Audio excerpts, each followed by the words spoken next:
Good afternoon and welcome to the National Press Club. I'm Mick Rood, a reporter for States News Service and Secretary of the National Press Club Board of Governors. I'd like to welcome my fellow club members and their guests in the audience today, as well as all of you listening to this program over almost 400 national public radio stations or watching on the 3,600 cable systems affiliated with C-SPAN, the Cable Satellite Public Affairs Network. Before introducing the guests at our head table, you should know about some coming events here at the club. Luncheon speakers will include Mstislav Rostropovich, music director of the National Symphony Orchestra, next Tuesday, November 6th. Democratic National Committee Chairman Ron Brown and Republican National Committee spokesperson Charlie Black will share the podium for a post-election assessment on Wednesday, November 7th. Lynn Cheney, chairman of the National Endowment for the Humanities, will be our luncheon speaker on November 14th. And the president of Fox Broadcasting, Jamie Kellner, will address the club on November 16th. I'd also like to remind our guests here today that if you have any questions for our speaker, and I trust you will, please write them on the back of cards provided at your tables and pass them up to me. I will ask as many as I can. Now I'd like to introduce our head table guests and ask them to stand briefly when I read their names. Please withhold applause until I've read all their names. Doug Turner, Washington Bureau Chief of the Buffalo News. Nancy Adler, the daughter-in-law of our speaker. Dr. Vladimir Matyash, Washington Bureau Chief of TASS News Agency. Gil Klein, Media General Newspapers and Vice Chairman of the National Press Club Board of Governors. Mark Adler, the son of our speaker. Vera Glasser, Washingtonian Magazine and chairwoman of the National Press Club Speakers Committee. Drew Von Bergen, a former National Press Club president and director of public relations, National Association of Letter Carriers. Donald Ledwig, president and chief executive officer of the Corporation for Public Broadcasting. Jacqueline Rose, U.S. General Services Administration, and a member of our Speakers Committee, who organized today's luncheon. Finally, Bruce Russell, Washington Bureau Chief of Reuters.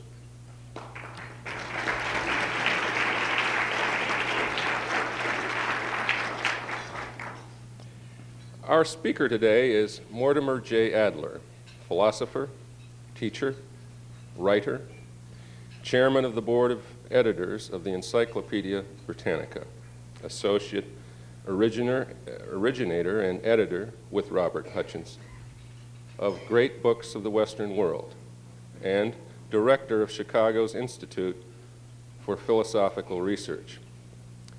Put simply, Adler is thought by many to be one of the most intelligent people in the United States.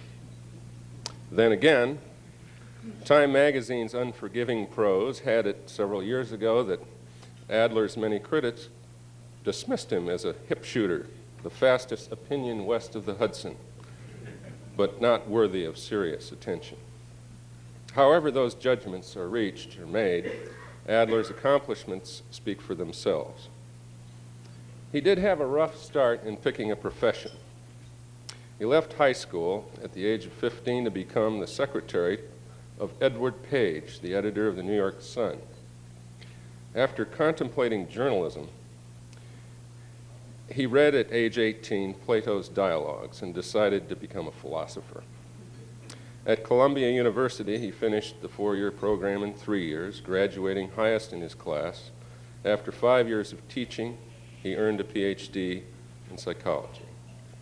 Adler went to the University of Chicago 60 years ago at Hutchins' invitation to start a, quote, return to classics program at the school, and so began a career of contentious scholarship.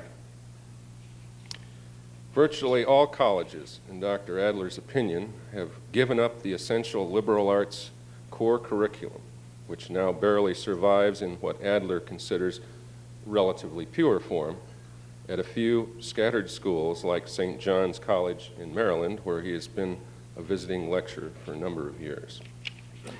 Dr. Adler has been said to find the influence of John Dewey on American thought and education disastrous, and to deplore the pragmatic view that truth is whatever is useful to a given society at a specific stage in its history.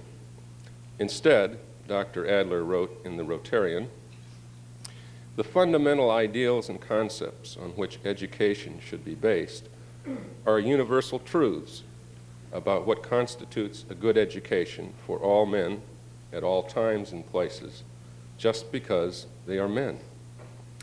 Genuine freedom is so identical with and can be achieved only through discipline.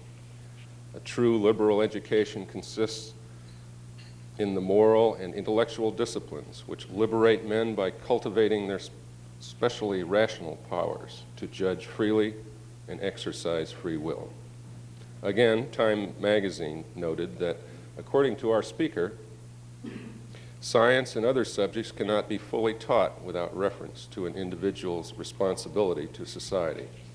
The lack of standards of right and wrong, good and bad, the notion that I can't say what a good life is, weakens the essential fibers of democracy. In his book, 6 Great Ideas, he explored the standards of liberty, truth, goodness, beauty, equality, and justice. The book was made into a PBS television series narrated by Bill Moyers. He introduced a teaching program he called Paideia, from the Greek word meaning raising a child, to schools in Atlanta, Chicago, and Oakland.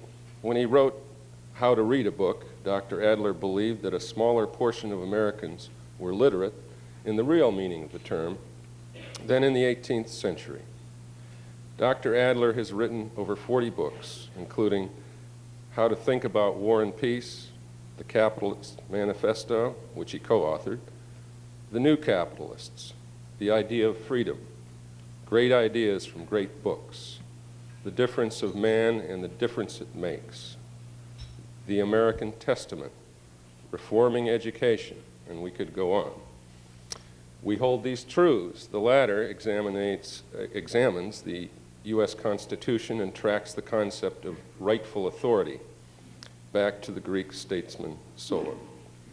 Ladies and gentlemen, please join me in giving a warm press club welcome to our speaker, Dr. Mortimer Adler.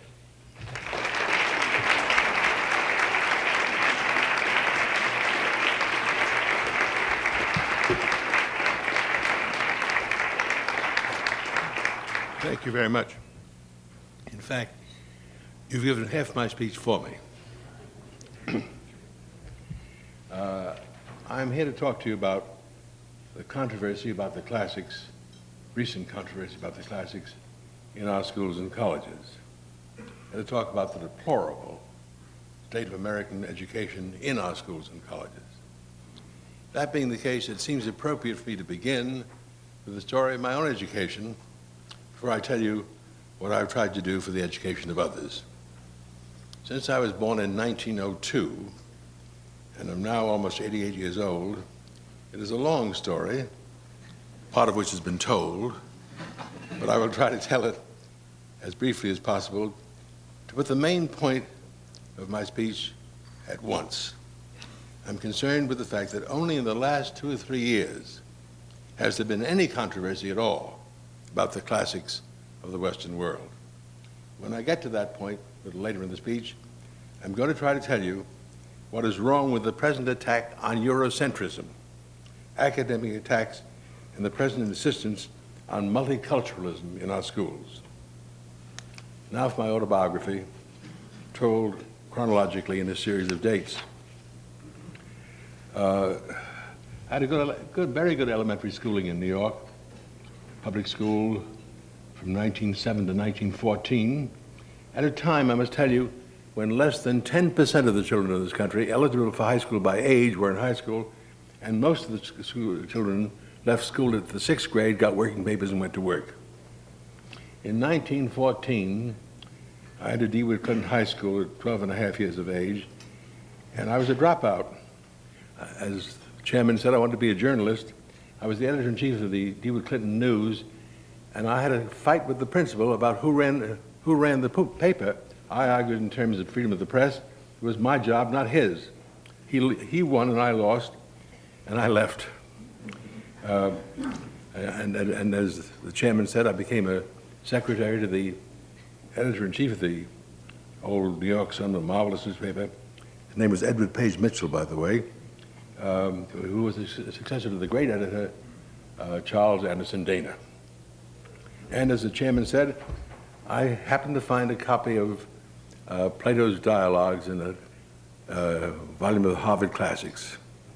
The Harvard Classics, by the way, Eliot's 5-foot shelf, was intended not for Harvard students. They didn't read the classics at Harvard. Eliot intended that set to be read by adults after they left college. I must tell you how I happened to find Plato. While I was at Columbia as an undergraduate, the Columbia University Press asked me to do an index for the autobiography of John Stuart Mill, which they were publishing. And I discovered, to my surprise, that John Stuart Mill had his father, James Mill, and Jeremy Bentham taught him Greek in the cradle. He learned Greek by the age of 3. He had read all of Plato's dialogues in Greek by the age of 5. And between 5 and 11, he had read most of the books that I now call the great books, and I had read none of them, not even Plato. And I was 15. So I got Plato out and read, and reading Plato changed my life because I thought Socrates was wonderful, and I wanted to be like Socrates, and decided to go to college. Prepared myself for college and at Columbia at 18. What changed my life really was John Erskine. A name you don't know, perhaps. He was professor of Elizabethan literature at Columbia, and he introduced in 1921 the first great books course in the United States. Not the first in the world, because the background of that course of his, called Classics of the Western World, in Oxford, in the 19th century, the only two tutorials that the students had were called Ancient Greats and Modern Greats. That's where the word great comes from, place of classics. Ancient Greats, they read the great books of Greece and Rome, modern greats of modern society from the 17th century on. What changed my life was that Erskine invented, and I'm using the word invented very carefully. Before Erskine's time, the only seminars in any universities were in German universities and imitated in the United States by Harvard, Yale, Princeton, and so forth, which were for graduate students only, in fact, only for PhD candidates. There were places where the supervisors of the PhDs met with the students in order to direct their research. That was not Erskine's meaning for the word seminar. A seminar for Erskine was 25 young men, women, sitting around a table, having read the book of that week, and discussing it in an informal fashion. That is a seminar that was first introduced in American colleges by Erskine in 1921, and I was fortunate enough to be in the first class. And when I finished in my senior year, I had made a good enough record to be invited to come back and teach, and graduated in June. I didn't graduate because I didn't ever go to gym, and physical education was required. So Columbia withheld my BA degree, but I was on the faculty the next fall anyway, and taught the great books with Mark Van Doren, the great American poet, from 1923 to 1927. Had such worthies as Clifton Fadiman in my class, Lionel Trilling, various people that you know.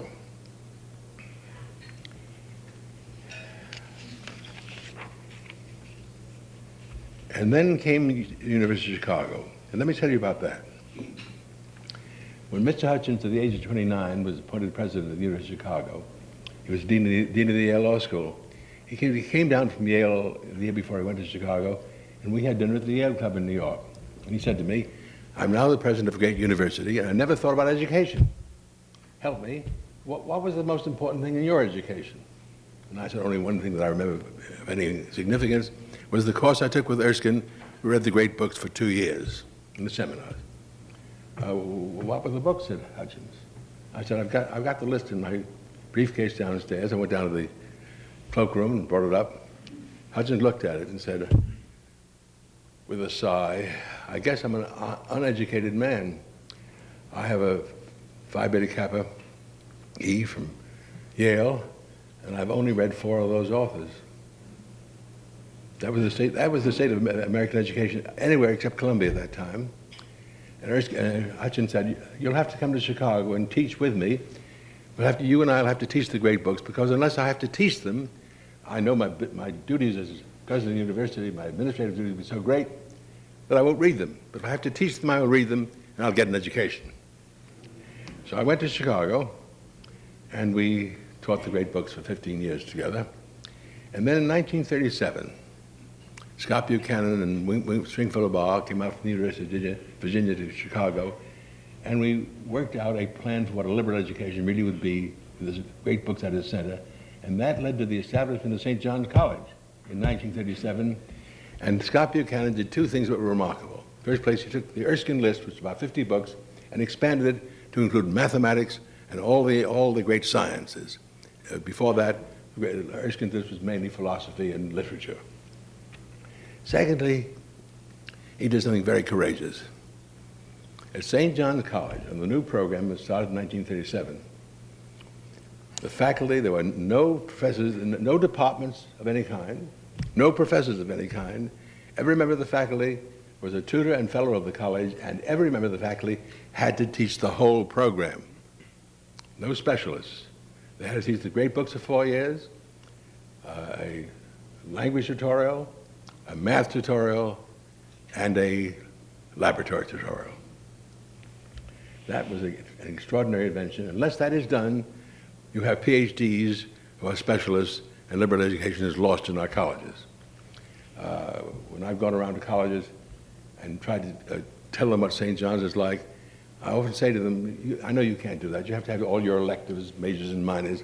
But why don't you introduce one required course of 4 years, which all the students, with all the teachers in the college, read some good books or great books, once a week, once every 2 weeks or 3 weeks or so.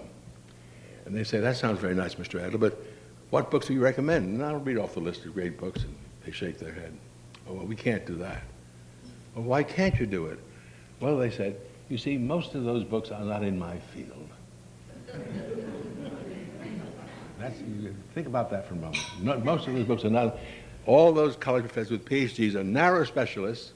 They are not teachers of general education, and they won't read the great books because they think they would lose their authority. Failing to understand that there's no one competent about the great books. I once went down to St. John's College when the faculty was having difficulties and told the faculty, you have to have the courage of your incompetence. For that is what, no one is competent. I've been reading them for 60 years now, and I'm still learning from them and increasing my proficiency. In 1947, at Chicago, Hutchins and I established the Great Books Foundation, which was an agency for spreading the reading of the great books to adults throughout the country, and still going on. And then in 1952, after Mr. Benton, Senator Benton, acquired the Encyclopedia Britannica from Sears Roebuck, he came to Mr. Hutchins and me and said, would you, he couldn't get the books. During the wartime, Every Man Library's edition, modern library editions, Pelican books were not in print. And Benton couldn't stand going to a library, and I think he's right. You can't mock up library books. You can't read without mocking books up. So he said to Hutchins and me, will you publish a set? And Hutchins' reply was, no, I will not. Why not, said Benton.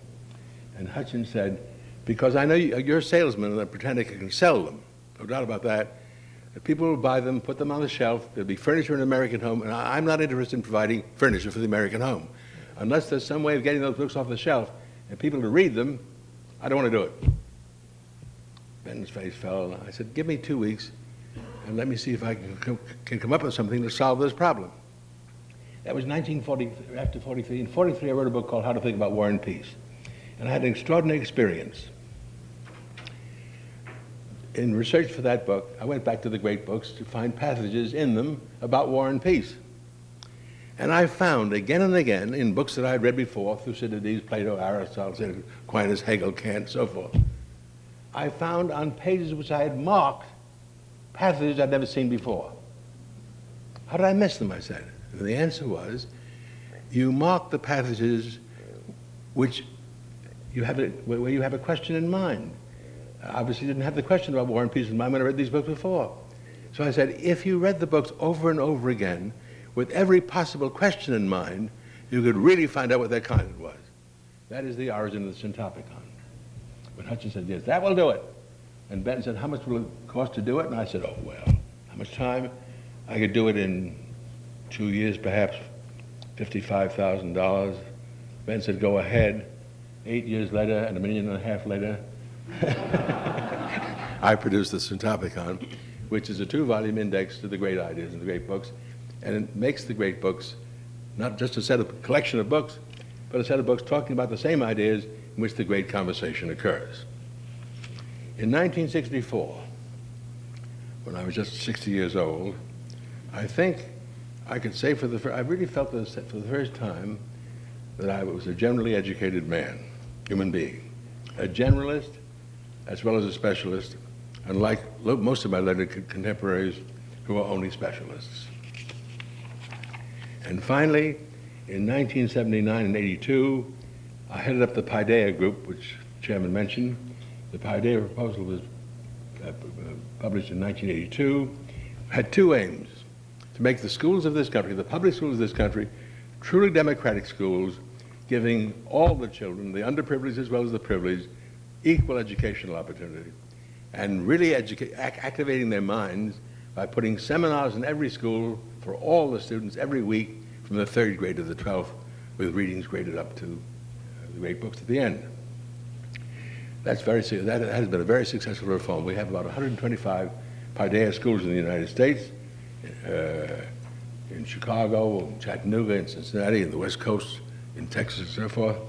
And 2 years ago, the University of North Carolina adopted this, and the National Center for the Paideia program is in North Carolina in Chapel Hill.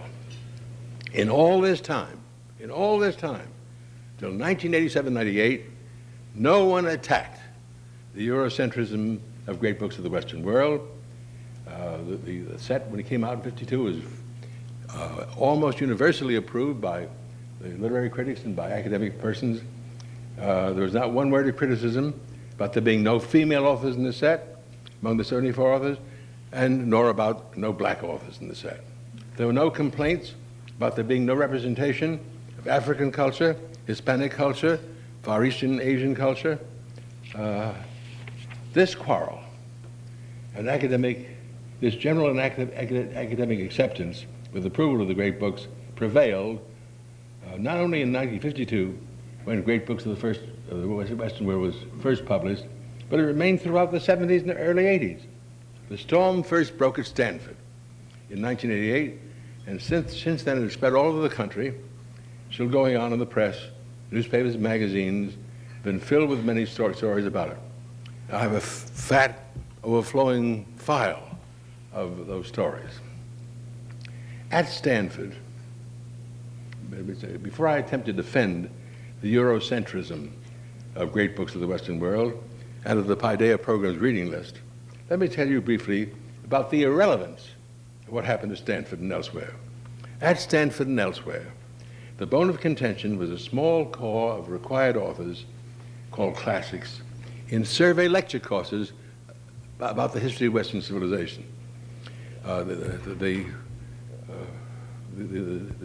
reading of the great books was a kind of an addendum to these lecture courses surveying the history of Western civilization. The blacks at Stanford complained about the absence of black authors. The feminists complained about the absence of recent female authors, about the women's movement. The attack was on the presence of only white European males. In little discussion groups that went along with these history courses, how many books do you think were read? 15 at the most. and they finally succeeded in eliminating all but 4. But in striking contrast, how many authors were required reading in the truly great books colleges of this country? At St. John's College, in 4 years, over 125. And similarly in Thomas Aquinas College in California. And in the 2-year great books curriculum at Chicago and Notre Dame, the number was 50 or 60. There is no comparison between the great books program and these survey courses in Western civilization with a few classics read on the side. Most important point is that the great books are not read at all for their historical significance, as if they were archaeological relics of the past. They're only good for their relevance to contemporary life. And the basic ideas that we always have to grapple with in order to understand ourselves, our society, and the world in which we live. Now in 1990, we are publishing a second edition of Great Books of the Western World, of which I'm the editor-in-chief. I was associated with Hutchins in 1952. First, let me give you a brief statement of the extraordinary changes in that set of books.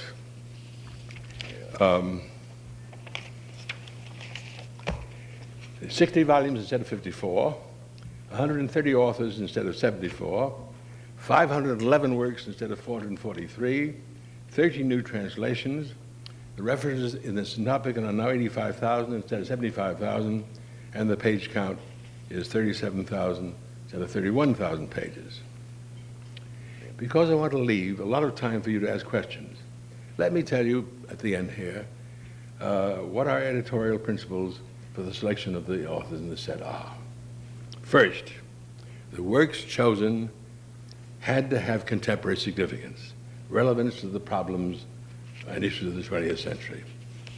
Secondly, they had to be indefinitely rereadable and restudiable for both profit and pleasure. Their contents could not be understood on 1 or 2 readings. There was more to be found in them on each subsequent reading. Let me comment on that briefly. In the United States now, the count is 40,000 books are published each year. I can say with no fear of exaggeration that not 1,000 of them are worth reading once, carefully. Of that 1,000, I'd say not 100, less than 100 are worth reading twice. Maybe every 4 or 5 years, as a book comes along that's worth reading 3 times, at the most. But the great books are worth reading again and again and again. I've been reading them since 1921. I'm gradually learning. Every time I reread them to teach a seminar, I learn more. They are endlessly rereadable. That's a great difference between contemporary bestsellers and the great books. And finally, the most important criterion is this. The books that we selected had to be relevant, speak significantly about a large number of the great ideas. The Syntopicon has 102 ideas in it, from angel to world. The great issues that have occupied the minds of thinking individuals for the last 25 centuries.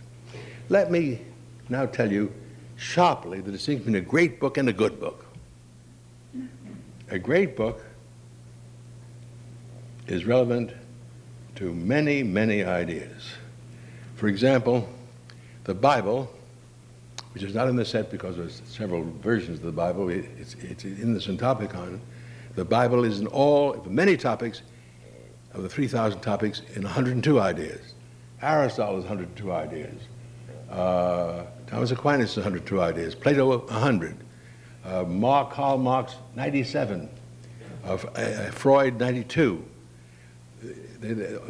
All the great books are relevant to at least 25 or more great ideas. Now, good books published from time to time, are relevant to very few ideas. In the Syntopicon, in the 102 chapters, about the 102 great ideas, at the end of each chapter, there's a list of additional readings recommended to the readers of the set. There was a list of good books because they appear in 1 or 2, at the most 3 chapters. A good book will be listed by us for its relevance to 1 or 2 or 3 ideas. The great books are relevant to the whole range of them, or almost the whole range. Two criteria were not employed and didn't affect our judgments. There are many books that have exerted influence upon human behavior and social change at any time, the time they were written. But they are not great books by these three standards above. We did not include them because of the influence. Just think, Mein Kampf was a very influential book, but hardly great. Uncle Tom's Cabin was a very influential book, but hardly great. Nor did we consider the truth of what the great book said. Maybe this is the hardest point for you to understand. In the great books, there is some truth, but much more error. For every truth, there are many errors. For every truth we know, there are many, many errors. And it's very important to understand the errors well that confront the truth in order to understand the truth it confronts. So don't ever think of the great books as a repository of truth. It's a repository of truth and error, some truth and more error. But that must be understood if you're going to get at the truth in any form at all. Let me summarize this by saying that the great books were not selected on the basis of the author's nationality, religion, gender, politics, or field of study. They were not chosen to make up quotas of any kind.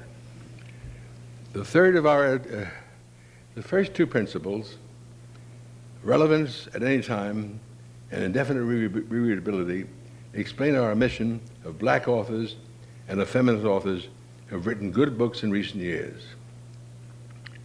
Let me now, in conclusion, anticipate two questions that may be on your minds. I'll be glad to answer any other questions you have when I've finished, but now let me first defend the Eurocentrism of great books of the Western world, and then let me comment on the absence from the set of many very good books written by women and blacks in the 20th century.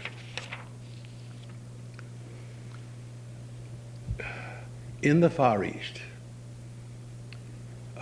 there are 4 or 5 major cultural traditions. Hinduism, 2 forms of Buddhism, Taoism, Confucianism, and Shintoism.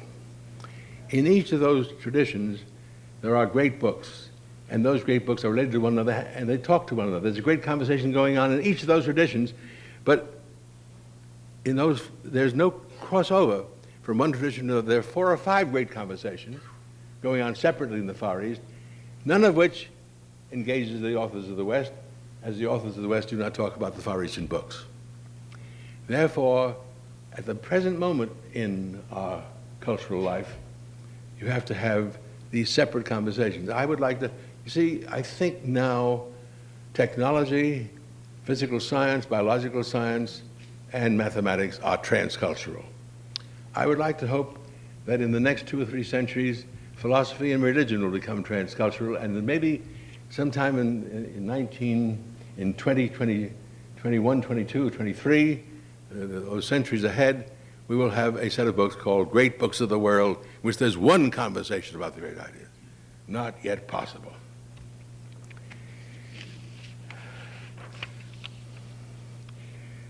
Now the other question. Why have we not included many good and important books written by women and blacks in the 20th century and published before 1955? We used 1955 as the cutoff date, because anything more recent than 1955 is too recent to make a competent judgment about. Let me say we have now added 4 women to the set.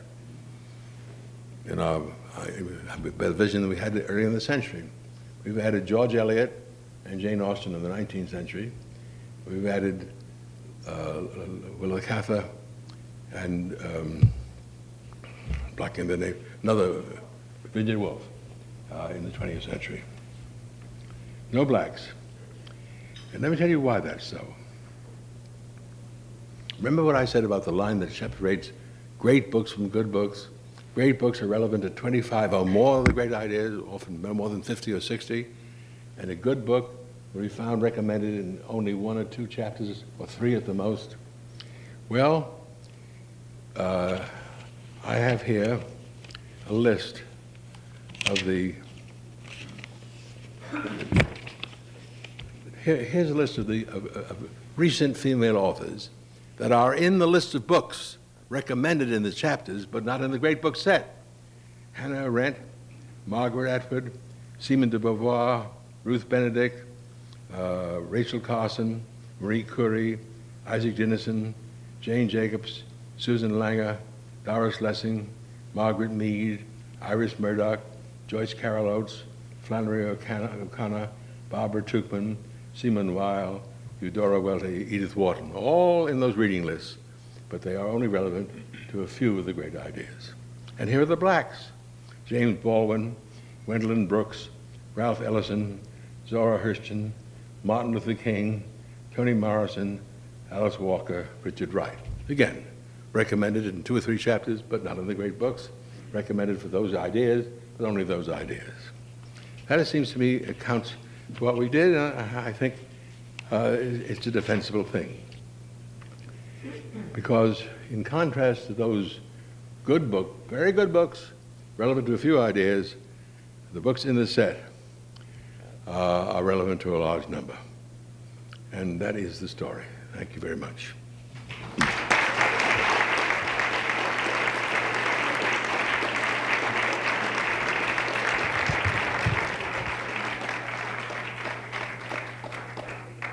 Well, let's personalize the problem here. Someone writes, my daughter recently graduated from St. John's College in Annapolis. She can't find a career job. She's working in a Maryland bank for $7.50 an hour. What are the job prospects for liberal arts graduates?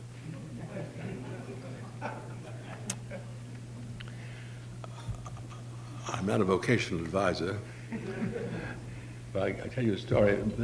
At Aspen, I've been teaching seminars at Aspen for the last 30, 40 years. We have chairmen of the board, senior vice presidents, and all of them say that they'd like to hire really liberally educated young men and women. By liberally educated, the St. John's graduates are liberally educated. But who does the hiring? Not the president of the corporation, but the personnel officer. And the personnel officer never talks to the president. The personnel officer has a little niche to fill, and he fills it with someone that's trained for that job. On the other hand, the record of St. John's, I'd like to say to this parent, I've been a member of the St. John's community since 1937. Most of the graduates of St. John's College do succeed in getting very good jobs, and when they get them, they rise much higher in the corporate ranks than the person that fits into a little specialty job. That is, when they find their niche is a big one, not a small one. Speaking of books, the only contemporary popular book this questioner has read over 5 times is J.R. Tolkien's The Trilogy of the Ring. Have you read it? Yes. If so, how No. good do you think it is? It's a good book, but not a great book. And again, if you really index the idea content of that trilogy, or those 5 books, it'd be very, very, very light indeed. Very simple test. Here's a self-serving question from one of our members, I can tell. World Books donates their latest editions to the Press Club Library. Any chance we could get a... I speak to the chairman of the board. Any chance we could get a late edition of Britannica? Our 1926 edition has nothing on the Great Depression. I think that's possible. I'll take that under advisement. Would you like a set of the great books in the library? That I'll do.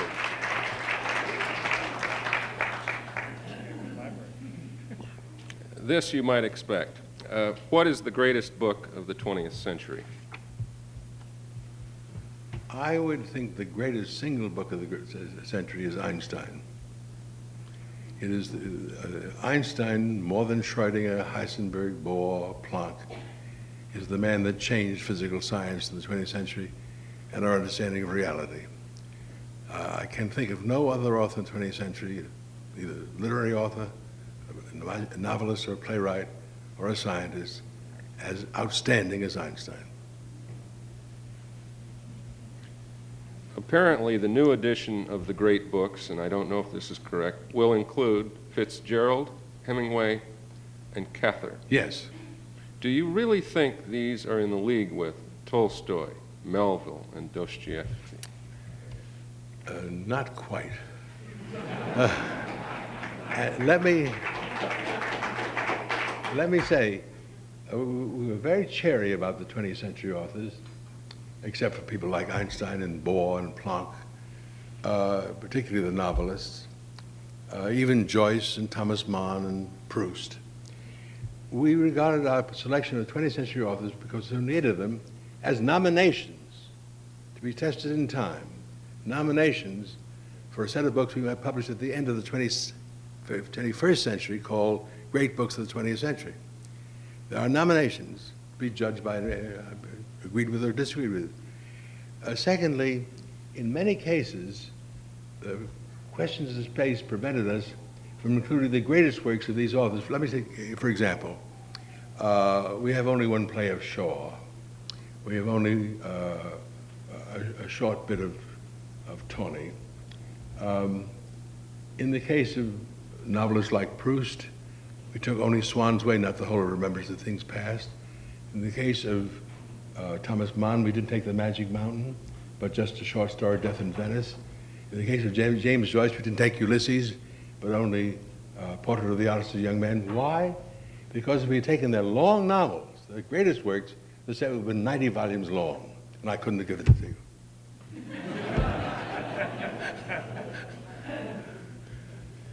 I.F. Stone was a member of this club. Do you agree with his conclusion that Socrates was not the great hero we thought he was? No. I think Stone's theory about Socrates is partly right, partly wrong. But the value of Socrates is not his action at the time of the end of the 5th century, during the Peloponnesian War. It's the dialogues of Plato that are important. And Stone's account of where Socrates stood, along with Plato, on the conservative side of politics, is irrelevant to the wonderful wisdom in the dialogues of Plato. Well, this is a political town. This question was inevitable. If the White House had a resident philosopher, what advice should he or she give the President Bush to deal with the Persian Gulf crisis?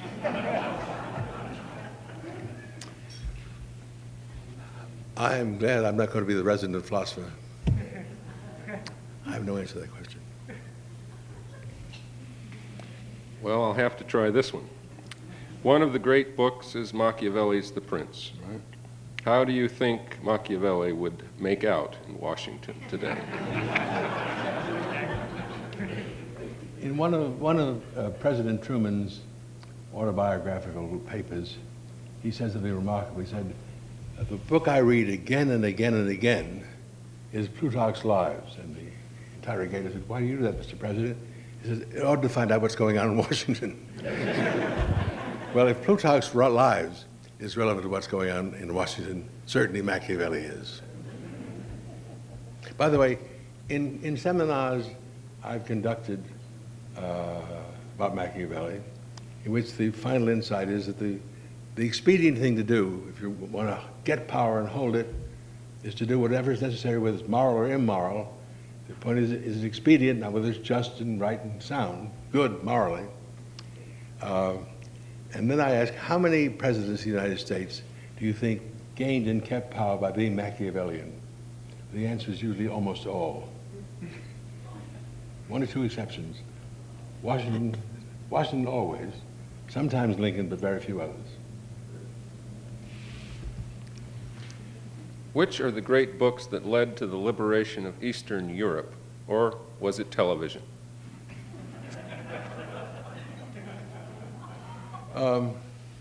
That's a very hard question.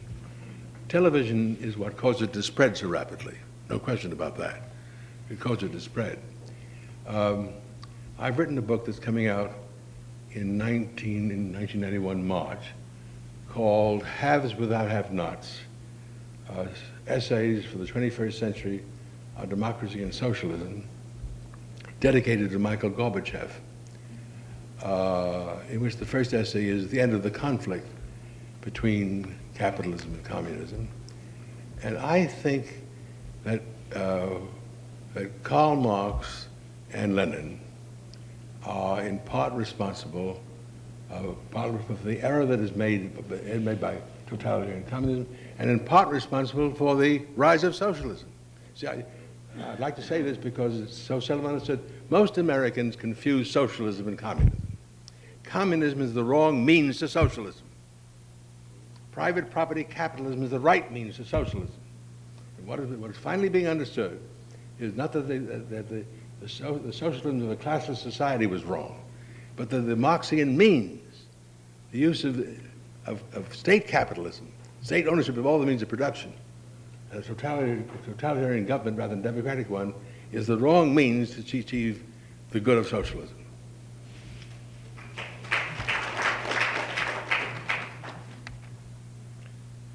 Turning to what I would guess would be pure philosophy, is it essentially correct to say that you summarize happiness as the culmination of a human life well lived in accordance with certain precepts, etc., you've spelled out in your writings? If so, is happiness, in this sense, essentially the same as defined by Abe Maslow in the fully self-realized individual, as the fully self-realized individual at the apex of his hierarchy of needs? Are there significant differences? Well, Mr. Maslow didn't invent the hierarchy of needs. The conception of happiness that is implicit and borrowed by Maslow from Aristotle, let me give you the definition. Happiness consists of a whole life, well lived, in which all real goods are successfully achieved and the real goods are the goods we need, accompanied by a moderate possession of wealth and other external goods, and lived in accordance with virtue. That happiness is something you can't experience. Anyone who thinks says I've been happy. Last year I was very happy. I'm now unhappy, or Happy New Year, or Happy Thanksgiving, or that's a misuse of the word happiness, or a totally different use. In the modern world, happiness is confused with the contentment, a purely psychological conception of happiness, of getting what you want. Now, the distinction, which Mr. Maslow doesn't make clearly, doesn't understand clearly enough, in Aristotle is between wants and needs, between natural desires and acquired desires. And real goods are the things we need. The things we want are only apparent goods. And since this is a whole life well lived, you never experience it. The only person that can say he was a happy man or woman is the man who preaches at your funeral. This question could burn up the rest of the program, but many people ask a similar one, so here it is. Have you a religious faith? If so, which one and why? Personal questions I don't answer. Thank you. But many ask.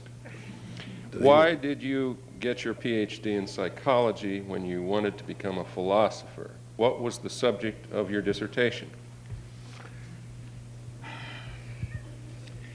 I did want to come. I fought with John Dewey in 1920. He had just come back from China, where he really installed in the Sun Yat-sen a reformed educational system. I was one of his first students at Columbia, and he was a pragmatist, and at that point I disagreed with him quite violently, and in several papers that I read before the Philosophy Club, angered him considerably. And so the job I wanted in the philosophy department was denied me because John Dewey was the king and I was the serf. Next best thing was psychology, which I was punished for my sins by having to teach it. And you'll never believe what the subject of my dissertation was.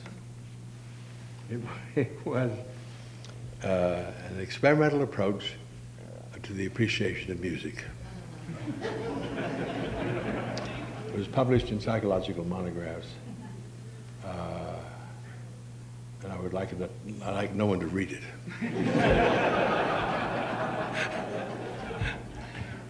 That's true of all PhD dissertations. And that's the name of that tune. What do you think of William Buckley's recommendation that every young American give a year to public service? Entirely in favor. Entirely in favor. In fact, I talked with Buckley about this in various programs I've been with. The one plank in the Paideia program that I could not get my college to accept was this. I wanted to have graduation schools, kindergarten at age 3 for advanced learning, young learning, grade 1 elementary, grade 1 at age 4, graduation from high school at age 16, not 18, and then compulsory non-schooling for all children. 2 years out of school. Have them grow up. They can't grow up. No one grows up in school. So that when they get to college, if they go to college, they're more adult than they are now. And in those 2 years, I wanted to have them either in the public or the private sector, and in the public sector in public service. But the difficulties with the labor unions on that point, the difficulties economically are very great, but I think it's a very sound idea. If you go from high school to college, you lose the joy of learning. Those who have worked for 2 years, have other experiences, grow up, go back to school, will be much better students than will be under any other conditions.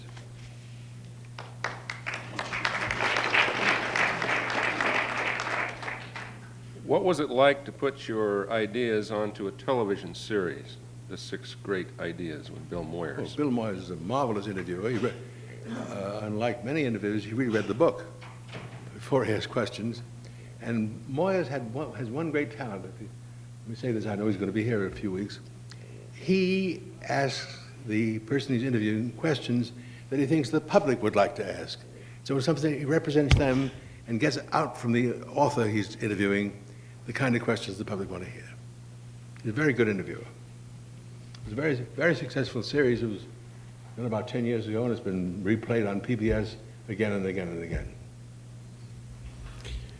Congress appropriated millions to create a Department of Peace. Is there a Department of Peace? There is. Can peace be attained by bureaucratic meetings? Well, first, is there a Department of Peace? Institute is the right word. No. But regardless. No. The answer is no.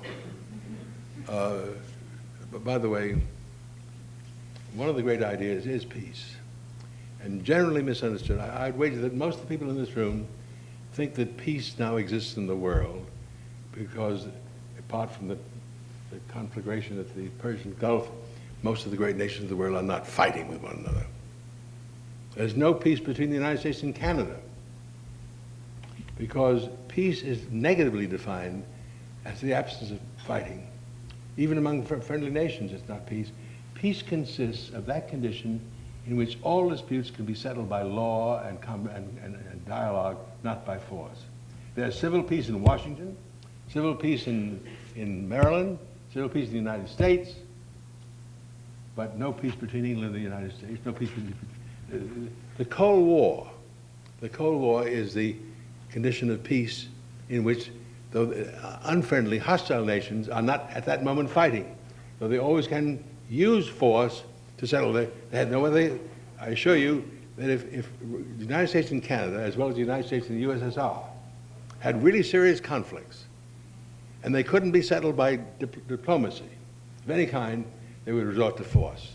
So the peace consists of, positively understood, civil peace is that condition in which all disputes can be settled without resort to force. It doesn't exist in the world, and it will not exist until we have world government. As concisely as you're able, what is your opinion of William James' place as philosopher in the 20th century? He's in the set twice. He's in the set for the great book, the book he wrote in 1894 called The Principles of Psychology, and for the great lectures he gave at Columbia called Pragmatism. One of the best in the 20th century. You touched on this briefly in your address, but could you tell us a little more about the liberal arts curriculum at St. John's? What makes it so outstanding? Well, I think I've already told you that. 4 years of reading the great books, 2 seminars a week on Monday and Tuesday and Thursday night. Only 1 lecture a week given to the college as a whole. I've been lecturing at St. John's since 1937, and the lecturers are either members of the faculty teaching a general subject or invited outsiders, and then tutorials in foreign language, tutorials in mathematics, tutorials in laboratory science. And when some difficult books are read slowly, not as they are in seminars, they're called preceptorials. That is really, that's the essence of a liberal education. St. John's has it, Thomas Aquinas College has it, the full 4 years, Notre Dame has it for 2 years, St. Mary's College has it for 2 years, and no other college has it at all. One last question before the end of our program, and then I want to present something to you. Have you ever regretted your decision as a teenager to become a philosopher or psychologist instead of a journalist? Instead of a journalist, remember where you are. No. Sorry, my friend, never.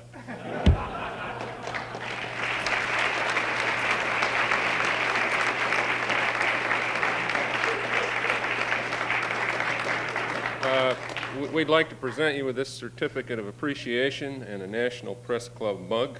May it always be full. Beer? Right over here. Thank you very much. Thank you.